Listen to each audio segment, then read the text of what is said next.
Hello everyone, this is Optimus Prime, and one thing you guys don't really know too much about me is that I am a huge sucker when it comes to small details. And one thing I noticed when I was examining the design for Rise of the Beast Optimus Prime, I noticed quite a few things actually. The new design for Rise of the Beast Prime is actually based off of, well, two things. It's a combination of the original concept art for Optimus Prime in the Bumblebee movie, which was also used for the eventual Studio Series figure that we got, aka Studio Series 38 Optimus Prime.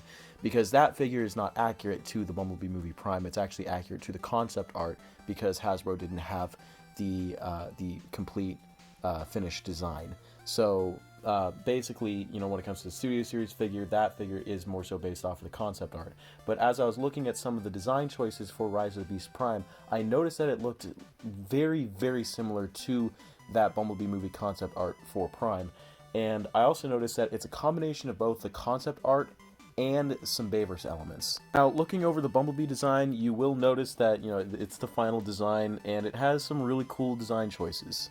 And looking at the concept art, you can tell that there are some differences, like some color, missing from, like, the earlier designs, more so within the stomach region, and as well as some extra design choices on the legs, with, like, those little, like, circular bits, which I think are taillights.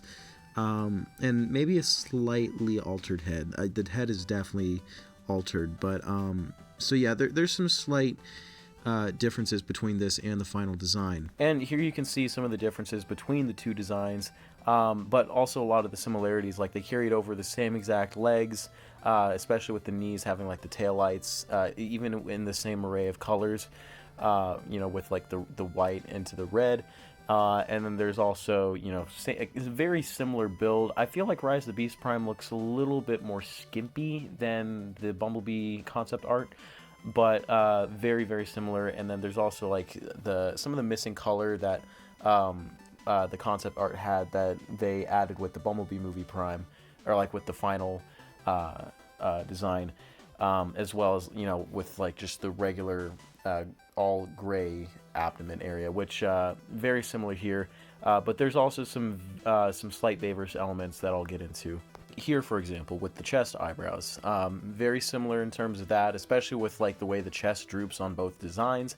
So yeah, when it comes to that, there's some similarities there, especially with the head too. The face for Rise of the Beast Prime is very, very similar to the face for Bayverse Optimus Prime, which is really cool. Honestly, when I was watching the trailer, I was not expecting to see Prime with a mouth, but it's there, and it is very, very similar. Cool similarity: the battle blades have returned, and I gotta say, like, I've always loved when Bayverse Prime used his battle blades. I always thought that those were, like, really cool looking weapons, and I'm glad that they're bringing them back for Rise of the Beast Prime. But yeah, so lots of really cool design choices on their part. I like how they combined, like, at least used the Bumblebee concept art, but still combine it with the Bayverse elements. So yeah, I think they did really well with in terms of Optimus Prime's design for Rise of the Beast, and I'm really excited to see more of it in the film. But anyways, guys, that's really about it. I just kind of wanted to point those things out because, I don't know, I like details. I like details like that. But yeah, so anyways, that's about it. I hope you guys enjoyed. Please like, comment, and subscribe, and I'll see you guys in the next video. Peace.